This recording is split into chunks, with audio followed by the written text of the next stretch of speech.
Hello, everyone. Today I want to talk about automating tom levels. And this is something that, like when I first started, I didn't know if I was allowed to do.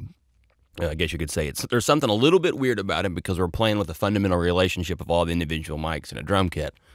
As you've probably figured out, the bleed in the toms kind of almost becomes an intrinsic part of the drum sound itself. In other words, it's kind of hard to get rid of that entirely, and you almost just have to kind of live with it.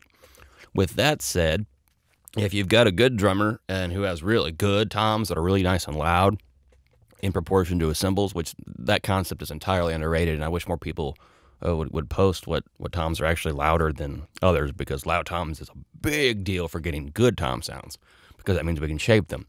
Well, anyway, I got a little kind of country rock kind of whatever. When did country and rock become the same damn genre? Anyway, that sounds a little embarrassing. Okay, I have it automated where this tom fill. Well, let's listen to it.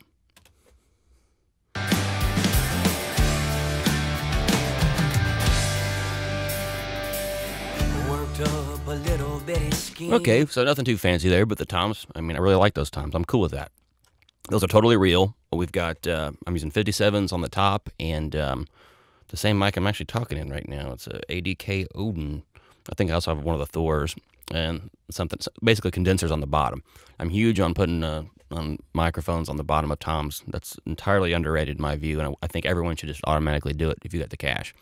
Even if you don't have the cash, steal it. Anyway, what I've done here, you can see this is my tom bus, and this is another thing that I'm huge on that I wish more people did, or I wish I would have done 10 years ago, is I run all my toms to a tom bus. Then that tom bus actually goes to my close mic bus, which is, there it is, drums close. And then that goes to my actual drums bus. So it's a pretty elaborate little scheme here, but what this allows me to do is I can EQ all 6 of my tom tracks with one gadget here. Now, this particular song had a chorus, maybe it's a pre-chorus, pre-chorus, whatever it is. It has a big old tom part that really required that kind of that aggressive, almost metal toms with a lot of attack, and you can see I'm boosting living crap out of 10K, and let me give you the exact numbers, 10.7K and 4.23K. I'm boosting 10 and 6 decibels, so I'm adding a healthy wallop of bleed. Now, I want to point out that this particular drummer balances his kit extremely well, the best I've ever dealt with, so we can use more EQ because he doesn't have a lot of trash in there. With that said, the more I add this trash and take out junk, what I'm cutting at 412 hertz there, the more I cut that stuff out, the more we're going to let bleed through. Well, what I found was, and this wasn't a huge deal, but I guess I could kind of show you what I was looking at before I automated. Let's just say I love the tom level right here, which happens to be, let's get the number, minus, is that a 1? That's a 3. Okay, minus 3 on the volume fader. So let's listen to it on the verse. Verse probably not too bad. I think it's the chorus where all that trash comes in. Now this will ramp up just a little bit because of laziness on my part, but let's just see what that sounds like. Worked up a little bitty scheme, once in a lifetime dream, had a plan in place. Okay, well, we're doing pretty well there. So maybe, and actually, I kind of like that bleed. That's another video, I believe, using tom bleed for making snares sound more natural, or maybe even just better. So I compared to, let's see if we even hear a difference.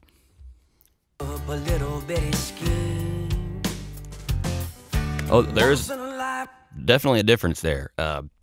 You're hearing the hi-hat is quite a bit cleaner, this is a common thing with toms. They trash up everything, but trashing up snares is almost always a good thing. Not always, but almost always. I like it a lot.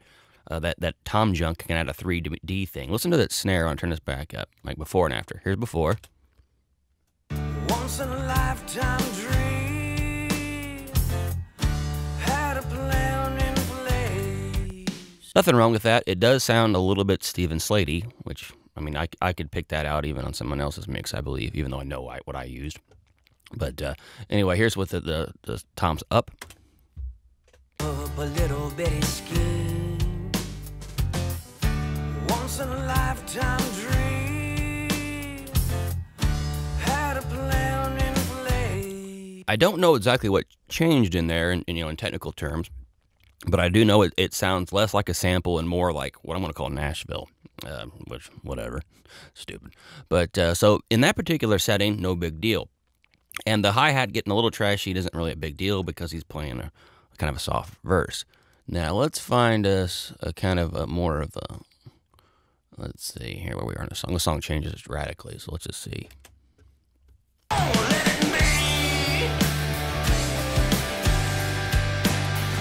Okay, now here's what I'm interested. Again, this drummer balances really well, so these effects are going to be minimized anyway. Drummers that are not so good, your average local guy down the road is going to be have a lot more junk in there. So let's listen to. I just turned this whatever this loud chunk is, and we should hear the cymbals getting rough.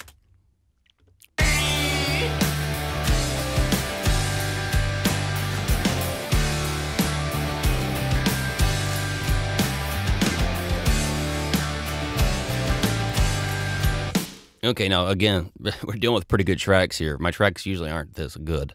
I'm not that lucky to work with musicians like this all the time. But in that particular instance, if you were listening when I pulled it down here, take a listen. I'm going to push the volume up and then pull it back down. You can see if you like it.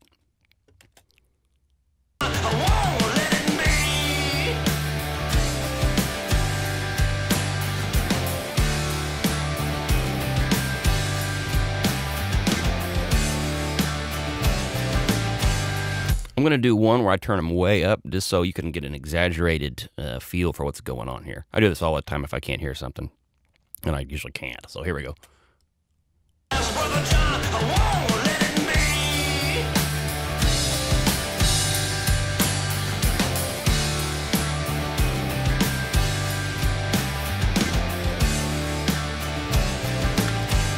Okay, so you heard when I cranked it way up, it was just nothing but trash and a whole lot of 6K kind of just something you really don't want to hear too often, at least not in that quantity. By yanking it down to being level, it actually was pretty usable.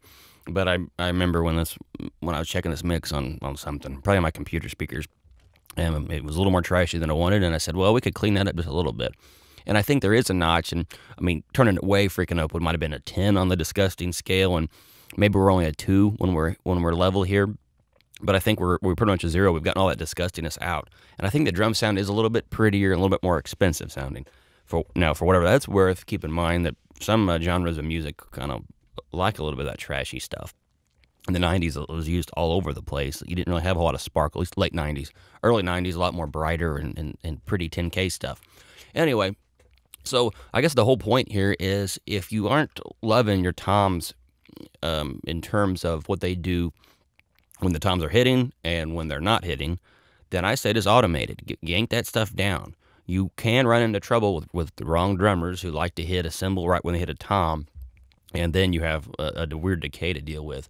But by far, 101 is to go ahead and jump in with the toms and just see if you can automate the damn things, and that may save you a ton of work. And also, that's goes into the tuning of the tom as well. These toms that sustain for 3 weeks, I really don't know why you would ever want to do that.